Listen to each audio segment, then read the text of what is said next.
Tualet problemləri. Körpələrin məciz məsələləri valideynləri çox narahat edir. Ona görə də baxaq görək nə normaldır, nə isə deyil. Körpələrin ilk məcisi gil və ya plastilin kimi tünd yaşıl rəngdədir. Çox yapışqan olur, dərdən çətinliklə təmizlənir. Bu mekoni və ya ilkin məcisdir.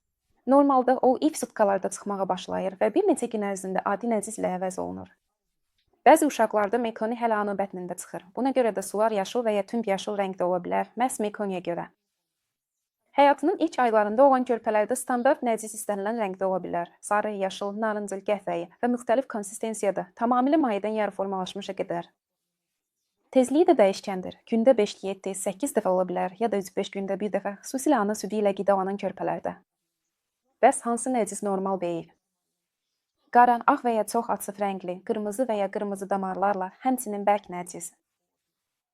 Həmçinin bəzi körpələr üçün 5 gündə bir tualetə getmək normal ola bilər, amma başqa bir körpə üçün bu qəbizlik hesab oluna bilər. Burada hər şey fərd edir, yanaşı olan amillərdən asılıdır.